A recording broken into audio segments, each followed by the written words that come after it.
Hi folks, John Dunn here, RPG freelancer, publisher behind Melior Via. I'm up here at Immortals Inc. with Mikey today. What is up, John? How's it rocking? It's going good. How about you, man? You know, I think we're ready to talk about some dark stuff or just some stuff in general. No, I think dark fantasy is what's on tap for today. I mean, 9 out of 10, it is. Yeah. So today I thought we'd talk about Symbaroum. Ooh. That is this game. It was originally published in Sweden by Matthias Johnson Hack, Matthias Lilja, and has the artist behind it, Martin Grip. This book is gorgeous, full of dark fantasy gothic artwork. I'm pretty sure Martin Grip is the person responsible for all of it.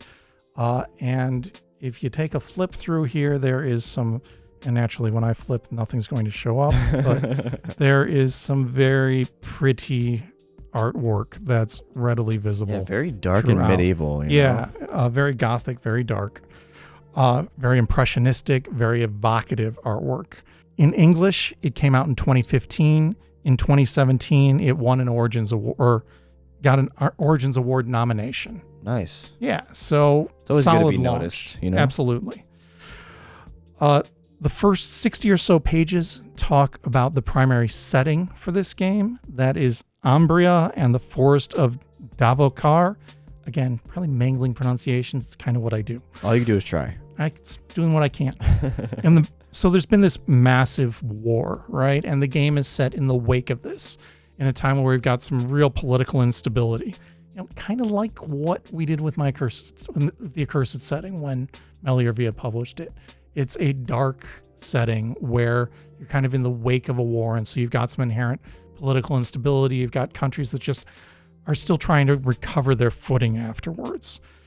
Symbaroum was an ancient civilization that was in this region where Umbria and this dark forest are set, and there's factions that are in conflict in this region. You've got your nobles, you've got barbarians, you've got a powerful church, you've got some spellcasting mages, and then you have the army that survived from the war, and also some elves. And you've got an unknown region to explore, which is Davokar Forest.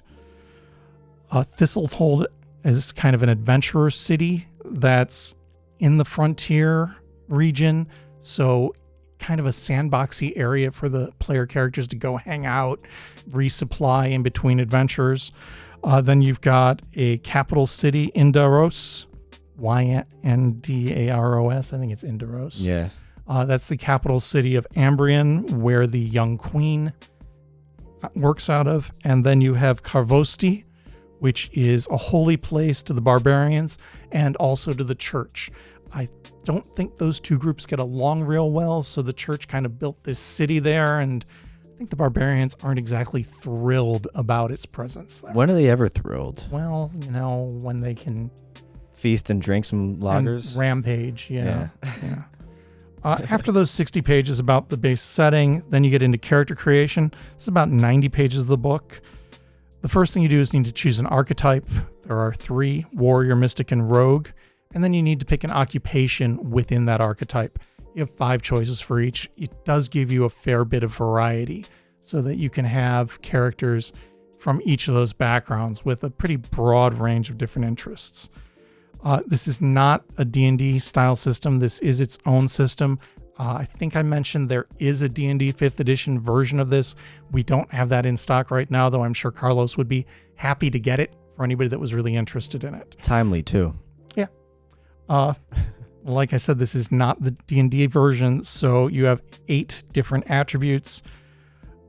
In order to set those up, functionally, when you use them, you're going to be trying to roll under the attribute value on a D20, and you have 80 points to split out amongst those 8 attributes. So if you want to just go straight up, you can put 10 points into each, and you got a 50-50 shot on most dice rolls. Yeah.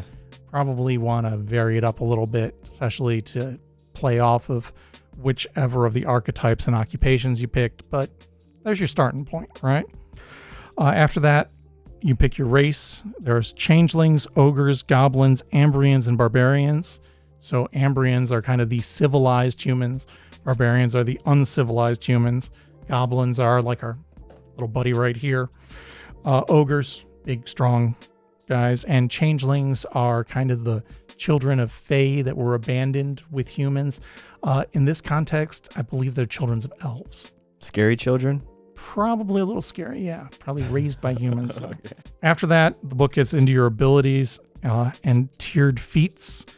Generally, characters are going to start off with 3 of those. Then there's a bit on mystical powers, as appropriate.